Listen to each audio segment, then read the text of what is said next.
नमस्कार, India news पर हरियाणा विशेष देख रहे हैं आप। आपके साथ मैं अभिषेक पांडे। बुलेटिन की शुरुआत करेंगे इस वक्त की तमाम विशेष खबरों के साथ। आपको बता दें, करनाल दौरे पर पहुंचे सीएम मनोहर लाल ने शहर में चल रहे स्मार्ट सिटी प्रोजेक्ट और विकास कार्यों का निरीक्षण किया और अधिकारियों को निर्देश दिए। सीएम ने मेरठ रोड पर आवर्धन नहर के ऊपर बन रहे पुल का निरीक्षण भी किया और सीएम ने कहा कि पुल का निर्माण कार्य 30 नवंबर तक पूरा कर लिया जाए और इस दौरान शुगर मिल में गन्ना लाने वाले किसानों के लिए सर्विस रोड की व्यवस्था की जाएगी। मुख्यमंत्री ने बताया कि जेएलएन और भाखड़ा नहर के किनारे काठड़ा पुल से लेकर कैथल रोड तक कैनाल फ्रंट बनाया रहा है और लोग यहां पर घूमने और साइकिलिंग करने आ सकेंगे।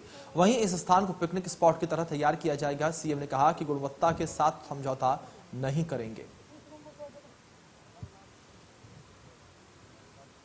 जो प्रोजेक्ट मैंने निरीक्षण जिनका किया है उसमें एक तो स्मार्ट सिटी प्रोजेक्ट है, जो जेएलएन कैनाल और जो भाखड़ा कैनाल, उसके साथ साथ शहर के लोगों को सायकल सुबह घूमने का, सैर करने का, खास करके साइकिल ट्रैक के माध्यम से, ई स्कूटी के माध्यम से उन लोगों के लिए एक मनोरंजन पार्क इस प्रकार का बने, तो ऐसा वो सारा निरीक्षण किया। उसका काम शुरू हो चुका है और बहुत जल्दी उसको पूरा हो जाएगा। काचवा रोड से शुरू होगा और कैथल रोड तक वो जाकर के समाप्त होगा। इसी प्रकार दूसरा जो प्रोजेक्ट है, ये मेरठ रोड के ऊपर ऑगमेंटेशन कनाल के ऊपर जो पुल बनना है, उस पुल की प्रोग्रेस चालू है और अभी जो मेरी बात हो गई है यहाँ के इंजीनियरिंग चीफ जो हमारे डिपार्टमेंट के हैं, उनसे बात हुई है, तो 30 नवंबर तक उसको कंप्लीट कर देंगे। उससे पहले क्योंकि सीजन शुरू हो जाएगा शुगर मिल का, तो इस रोड पर शुगर मिल के जो गन्ने की आने जाने की जो ट्रैफिक है वो पर्याप्त है, उसकी भी व्यवस्था ये दोनों साइड में सर्विस रोड बना करके और उसको देंगे ताकि कोई व्यवधान उसमें ना पड़े। इसलिए बहुत एक सुविधाजनक ये मेरठ रोड जो कि 6 लेन शहर से लेकर के यहाँ ऑगमेंटेशन कनाल तक 6 लेन बनेगा और यहाँ से आगे वो 4 लेन होगा, फिर आगे नेशनल हाईवे में जाकर के मिल जाएगा। तो एक स्मूथ ट्रैफिक, जो इस रोड की बहुत बड़ी शिकायत करनाल वासियों की थी कि ट्रैफिक बहुत होता है, तो स्मूथनेस उस ट्रैफिक में आ जाएगी। ऐसा सीएम मनोहर लाल ने करनाल के पल्स पोलियो अभियान की शुरुआत की। यह अभियान 30 सितंबर तक चलेगा। अभियान 14 जिलों में चलाया जाएगा और आपको बता दें कि करनाल जिला में 2 लाख बच्चों को दवाई पिलाने का लक्ष्य रखा गया है, जो कि 30 सितंबर तक पूरा किया जाएगा। इस दौरान सीएम मनोहर लाल ने कहा कि प्रदेश में कोई भी बच्चा पोलियो का शिकार न हो, इस सरकार की कोशिश है।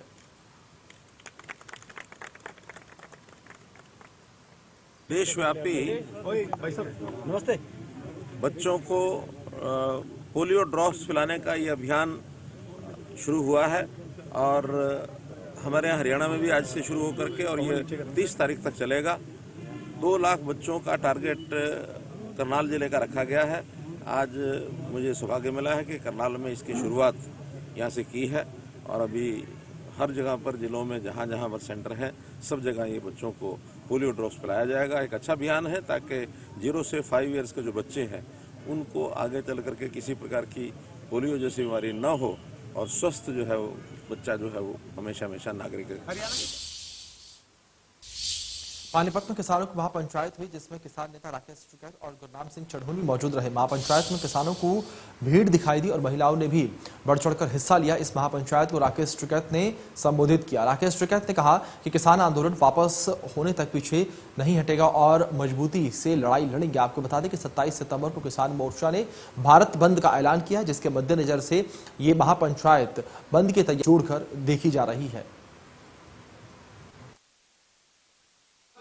अभी 10 महीने आंदोलन को हुए, सरकारों का आए के कार खोल कर दूंगा। ये किसान 10 साल भी आपके खिलाफ संघर्ष करना पड़ेगा, तो ये किसान 10 साल भी भारत सरकार के खिलाफ आंदोलन करेगा। हमने कहा कि ये पुराना ट्रैक्टर जो तुमने बंद कर दिया है, या तो ये कानून वापसी ले लो, नहीं तो दिल्ली की चमचमाती सड़कों पे 10 साल पुराना ट्रैक्टर फिर चलेगा।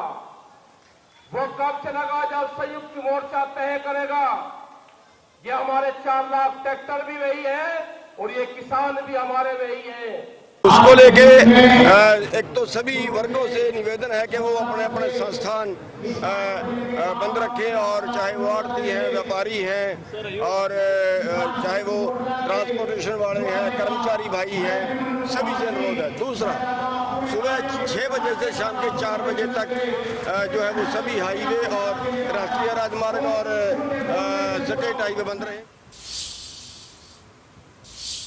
तो वहीं भारत बंद को सफल बनाने को लेकर किसान संगठनों ने पूरी तैयारियां कर ली हैं। इसी सिलसिले में गोहाना की नई अनाज मंडी के किसान रेस्ट हाउस में भी भारतीय किसान यूनियन चढ़ूनी ग्रुप ने बैनर तले भारत बंद को सफल बनाने को लेकर एक बैठक भी आयोजित हुई और भाकियू के प्रदेश उपाध्यक्ष सत्यवान नरवाल ने कहा कि 27 सितंबर को पूरी तरीके से भारत बंद रहेगा। लोगों से अपील है कि वो घरों से बाहर न निकलें।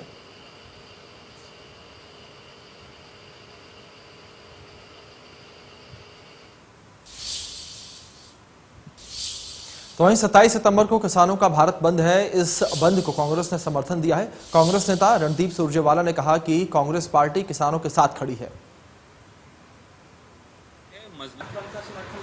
आदरणीय मित्र, कांग्रेस पार्टी किसानों के साथ खड़ी है, मजदूरों के साथ खड़ी है और कल के भारत बंद का संपूर्ण समर्थन है। हम हर प्रकार का सहयोग देंगे। वहीं सीएम मनोहर लाल ने किसानों के भारत बंद पर प्रतिक्रिया देते हुए कहा कि लोकतंत्र में सबको शांतिपूर्ण प्रदर्शन का अधिकार है। किसान किसी को भी जबरदस्ती बंद के लिए मजबूर न करें, क्योंकि कल प्रदेश भर में सुरक्षा के कड़े बंदोबस्त रहेंगे।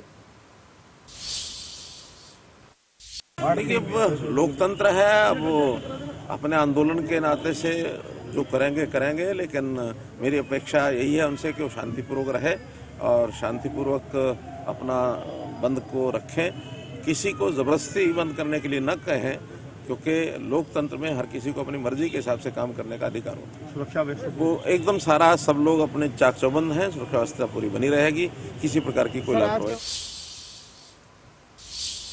हरियाणा में धान की खरीद शुरू हो गई है। वहीं कांग्रेस नेता रणदीप सुरजेवाला ने मंडियों में खरीद की तैयारियों को लेकर सवाल खड़े किए।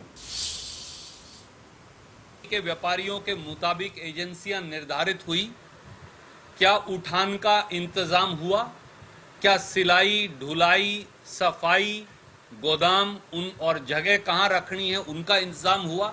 सच्चाई ये है कि ये सरकार मंडियों पर तालाबंदी करना चाहती है। ये दुश्मन है आड़ती की, मंडी मजदूर की, मंडी मुनीम की, मंडी में तोलने वाले की, मंडी में सफाई करने वाले की और किसान की। ये सारी मंडियों को बंद करके एक या दो बड़े उद्योगपतियों को बेचना चाहती है। तो वहीं युवाओं को रोजगार देने के लिए फरीदाबाद में मेगा जॉब फेयर का आयोजन किया गया। कार्यक्रम में पहुंचे केंद्रीय राज्य मंत्री कृष्णपाल गुर्जर और कैबिनेट मंत्री मूलचंद शर्मा ने दीप प्रज्वलित कर मेले की शुरुआत की। इस रोजगार मेले में 23 कंपनियों ने हिस्सा लिया, जबकि करीब 2000 युवाओं ने रोजगार के लिए मौके पर अप्लाई भी किया। और केंद्रीय राज्य मंत्री कृष्णपाल गुर्जर ने इस मौके पर कहा कि देश में पहली बार प्रधानमंत्री नरेंद्र मोदी की सरकार ने स्किल मंत्रालय बनाया है। हर राज्य में स्किल मंत्रालय अलग से काम कर रहा है। हिंदुस्तान में पहली बार फरीदाबाद में स्किल डेवलपमेंट यूनिवर्सिटी भी बनाई गई है। केंद्रीय राज्य मंत्री कृष्णपाल गुर्जर ने कहा कि हर किसी को सरकारी नौकरी दी जा सकती, लेकिन जो हुनरमंद युवा हैं उनके लिए रोजगार की कोई कमी नहीं है। प्रदेश में मुख्यमंत्री मनोहर लाल का प्रयास है कि प्रदेश के सभी युवाओं को रोजगार मिले। इस मौके पर कैबिनेट मंत्री मूलचंद शर्मा ने कहा कि प्रदेश में युवाओं को रोजगार देने के लिए जगह जगह पर इस तरीके के रोजगार मेले का आयोजन किया जा रहा है। आज फरीदाबाद में स्किल डेवलपमेंट मंत्रालय हरियाणा के द्वारा, जिसके मंत्री हमारे मूलचंद शर्मा जी हैं, फरीदाबाद में ये रोजगार मेला लगाया है।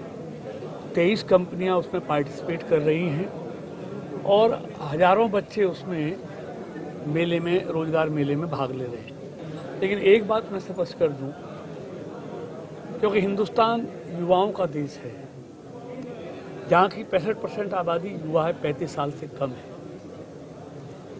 और कोई भी देश तब तक आगे नहीं बढ़ सकता जब तक अपने नौजवानों के हाथ में हुनर नहीं है। और हमारे दुनिया के सबसे लोकप्रिय नेता भारत के प्रधानमंत्री मोदी जी ने इसी बात का ध्यान रखते हुए देश में पहली बार स्किल मंत्रालय बनाया। आज हर प्रदेश में स्किल मंत्रालय है, कौशल मंत्रालय है और हमारे नौजवानों के हाथ में हुनर हो, इसके लिए देश में मोदी सरकार भी, प्रदेश में मनोहर जी की सरकार भी तेजी से काम कर रही है। आज हरियाणा सरकार ने जो पूरे प्रदेश का रोजगार मेला लगा, हजारों जो स्टूडेंट हैं आज आए हैं और हजारों बच्चों को रोजगार मिलेगा जो उनकी चॉइस का है।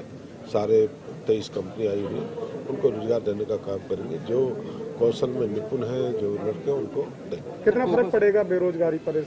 धीरे धीरे फर्क पड़ेगा। जो पढ़े लिखे, जो निपुण हैं, जो लड़के हैं, उद्योग क्षेत्र में जाएंगे, औद्योगिक क्रांति होगी आने वाले समय में और उनको एक ही स्थान पर से जिस तरह के बच्चे चाहिए वो मिलेंगे। भिवानी जिले के गांव जाटू लुहारी से गुजरने वाले नेशनल हाईवे संख्या NH 148B की हालत पिछले काफी दिनों से बदतर है। इस मार्ग पर 3-3 फीट गहरे गड्ढे बने हुए हैं, जिसके चलते हर रोज यहां पर कोई न कोई हादसा होता रहता है। बारिश के दिनों में तो यहां के हालात बद से बदतर हो जाते हैं। हल्की बारिश से यह सड़क मार्ग तालाब का रूप ले लेता है, जिसके बाद यहां से गुजरना किसी भी वाहन चालक के लिए किसी चुनौती से कम नहीं होता। ये तस्वीरें किसी झील, नदी अथवा दरिया की नहीं है, तस्वीरें किसी तालाब की भी नहीं है, बल्कि तस्वीरें उस व्यवस्था पर सवालिया निशान खड़े करने के लिए पर्याप्त हैं जो कि एक तरह से घर कर गई है। जी हाँ, तस्वीरें भिवानी हिसार राष्ट्रीय राजमार्ग संख्या 148B की है। जी हाँ, गौर से सुनिएगा, 148B राष्ट्रीय राजमार्ग संख्या 148B की ये तस्वीरें हैं और तालाब नुमा ये सड़क जो है वो बन चुकी है। आप देख पाएंगे किस तरह से गहरे गड्ढे जो है इस सड़क में बन चुके हैं और गहरे गड्ढों के बीच ये सड़क है। क्योंकि जिस तरह से लगातार यहाँ पर हादसों का अंदेशा भी बना हुआ है, 1.5 से 2 फीट गहरे गड्ढे और उन गड्ढों के बीच में सड़क आप देख पाएंगे। पैदल चलना तो लोगों का दुभर है, वाहन चालक भी यहाँ से जो है सही तरीके से नहीं निकल पा रहे हैं, काफ़ी मशक्क़त उनको करनी पड़ती है। आप देख पाएंगे दूर तक टूटी ये सड़क भिवानी हांसी राष्ट्रीय राजमार्ग पर कहीं न कहीं गाँव जाटू लुहारी के समीप आप देख पाएंगे ये पूरी सड़क जो है ये क्षतिग्रस्त है, पूरी सड़क टूटी हुई है और इस वजह से आए दिन यहाँ पर हादसे भी होते रहते हैं। गड्ढों तक का अंदाज़ा नहीं हो पाता कि आखिर कितने गहरे गड्ढे हैं। कुछ वाहन चालक मेरे पास है, आपसे बात करूँगा भाई साहब, कितनी सड़क कितनी टूटी हुई, कितनी दिक्कत, कब से? सारे टूटी पड़ी तो कहीं नहीं तो दिक्कत है भाई। कितनी दिक्कत हो रही है आपको? दिक्कत तो घनी हो रही है सर। कितनी गहराई है यहाँ? गहराई कम से कम भी 2-2.5 फुट तो होगी। परेशानी होती होगी? परेशानी हो रही है, बारिश में तो और ज्यादा परेशानी। बारिश तय हो रही है ज्यादा, तो सारा रोड टूट रहा है। भिवानी से लेकर हसीती सारा रोड टूट रहा है। एक्सीडेंट की वजह यही है, एक्सीडेंट होते रहते हैं। हाँ, एक्सीडेंट होते हैं तो इसकी वजह तय होते हैं बस। जाहिर तौर पर जो है हादसों का सबब भी ये सड़क कहीं न कहीं बनी हुई। आप देख पाएंगे किस तरह से तमाम वाहन चालक जो है ये बेहद परेशान है और पूरी तरह से रोक कर यहाँ पर जो है अक्सर देखा जाता है बारिश होने के बाद और बारिश थमने के 24 घंटे बाद का ये आलम है, जहाँ पर पूरी तरह से अब सड़क जो है अभी भी हालांकि पानी नहीं उतर पाया है और इस वजह से ये लोग जो है, कुछ और लोग उनसे बात करने की कोशिश करें। भाई साहब आपसे बात करूँगा, कितनी सड़क टूटी? बहुत बड़ी परेशानी। कब से टूटी हुई सड़क? हाँ, 3-4 महीने हो रही है।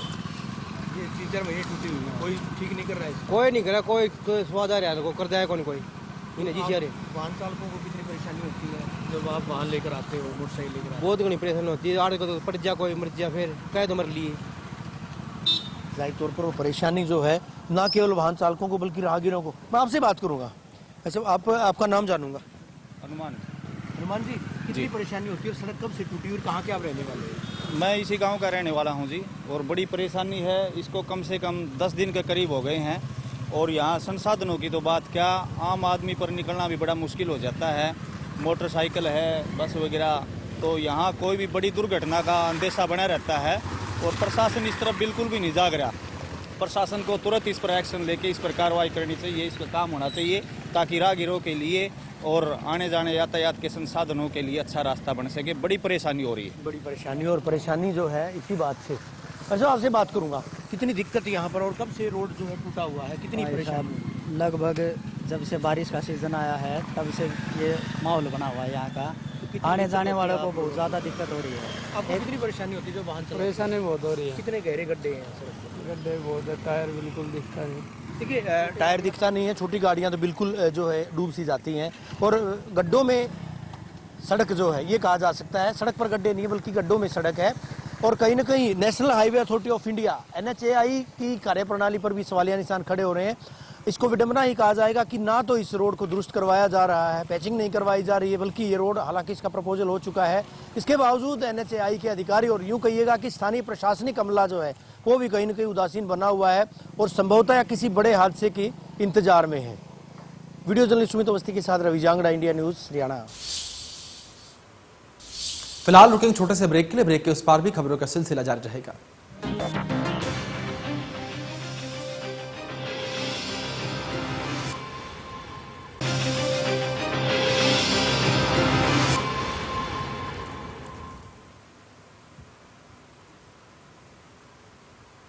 ब्रेक के बाद एक बार फिर से आप सभी का स्वागत है। खबरों का सिलसिला आगे बढ़ाएंगे। साइबर सिटी गुरुग्राम में विवादित IL&SF RV और अय्यर कंपनियों पर नगर निगम लगातार मेहरबानी दिखा रहा है। आलम यह है कि CND वेस्ट घोटाले की जांच रिपोर्ट ठंडे बस्ते में चली गई है और निगम अधिकारियों ने करोड़ों के सब लेट कॉन्ट्रैक्टर को और अवैध वसूली मामले की जांच रिपोर्ट अब तक कोई कार्रवाई नहीं की है। जांच में दोषी पाए जाने के बावजूद भी कंपनी पर निगम कोई कार्रवाई ही नहीं कर रहा है। घोटाले में दोषी कंपनी पर कोई कार्रवाई न होने पर प्रशासनिक अधिकारियों ने भी चुप्पी साध ली है। नगर निगम की मेयर द्वारा आरोपी कंपनी को ब्लैकलिस्ट करने और मामला दर्ज करने के आदेश के बाद भी कोई कार्रवाई नहीं की गई, जिसके बाद नगर निगम मेयर और पार्षदों ने भी प्रशासन के खिलाफ बोल दिया है। गौरतलब है कि 31 जुलाई को नगर निगम की बैठक में पार्षदों ने हंगामे के बाद CND वेस्ट घोटाले की जांच की मांग उठी थी और हमारे संवाददाता दीपक शर्मा ने इस पूरे मामले पर जायजा लिया है। आप भी देखिए रिपोर्ट। CND वेस्ट घोटाले मामले पर आखिर आरोपी कंपनी पर नगर निगम प्रशासन इतना मेहरबान क्यों है? ये वो प्रश्न है जो आज गुरुग्राम के तमाम पार्षद, मेयर टीम उठा रही है, गुरुग्राम के लोग उठा रहे हैं, लेकिन नगर निगम प्रशासन इस मामले पर कुछ भी कहने से बचता नजर आ रहा है। आपको सबसे पहले वो तस्वीरें दिखाना चाहेंगे। गुरुग्राम के अंदर CND वेस्ट यानी कि जो कंस्ट्रक्शन का जो मलबा होता है मकानों का, बिल्डिंगों का, उसके निस्तारण के लिए गुरुग्राम के अंदर IL&FS कंपनी को नगर निगम के द्वारा एक बड़ा कॉन्ट्रैक्ट दिया गया था, जिसमें मलबे का निस्तारण करके उससे इंटरलॉक टाइलें बनाई जानी थी। लेकिन IL&FS कंपनी पर एक बड़ा आरोप लगा कि उन्होंने घोटाला करके इसके अंदर किसी और कंपनी को गलत तरीके से सबलेट कर दिया, जिसमें RV कंपनी को सबलेट किया गया जो कि नगर निगम के किसी कॉन्ट्रैक्ट में नहीं थी। ना सिर्फ RV कंपनी को गलत तरीके से सबलेट किया गया, बल्कि एक और कंपनी, अय्यर कंपनी, जिसने गुरुग्राम के अंदर अवैध तरीके से मलबा उठा करके लोगों से पैसे की वसूली करी, जो कि नगर निगम के नाम पर की गई थी, लेकिन नगर निगम में इसका कोई रिकॉर्ड नहीं था। इस मामले को जब इंडिया न्यूज हरियाणा पर दिखाया गया तो कहीं ना कहीं गुरुग्राम के नगर निगम मेयर, गुरुग्राम के पार्षदों ने इस मामले को लेकर के प्रशासन पर निशाना साधा। हाउस की मीटिंग में इसकी जांच के आदेश भी दिए गए। तकरीबन 2 महीने हो चुके हैं इस मामले की जांच के आदेश दिए, जिसके बाद एक SCS स्तर के अधिकारी से इस मामले की जांच करवाई गई थी और जांच में भी इस कंपनी को दोषी पाया गया। ये माना गया है कि कहीं ना कहीं घोटाला हुआ है। IL&FS ने गलत तरीके से एक RV कंपनी को सबलेट किया, जो कि नगर निगम के कॉन्ट्रैक्ट में नहीं था RV कंपनी, और ना सिर्फ उसको बल्कि एक अय्यर कंपनी ने अवैध तरीके से मलबे को लेकर के जो है वसूली करी, मलबा उठाया, लोगों से पैसा लिया नगर निगम के नाम पर। इसके बाद हालांकि गुरुग्राम में इस जांच रिपोर्ट आने के बाद इंतजार था कि शायद प्रशासन कोई कड़ी कार्रवाई करेगा, लेकिन किसी तरीके की कोई कार्रवाई अभी तक नहीं की गई है। हालांकि गुरुग्राम की नगर निगम की मेयर मधु आजाद ने और पार्षदों ने भी नगर निगम कमिश्नर को पत्र लिख करके यह कहा है कि इस IL&FS कंपनी को ब्लैकलिस्ट करके इनके खिलाफ मुकदमा दर्ज किया जाए, लेकिन नगर निगम कमिश्नर इस मामले पर केवल अभी जांच की बात कर रहे हैं, जिसकी रिपोर्ट उनके पास आ चुकी है और इस कंपनी से जवाब का इंतजार कर रहे हैं।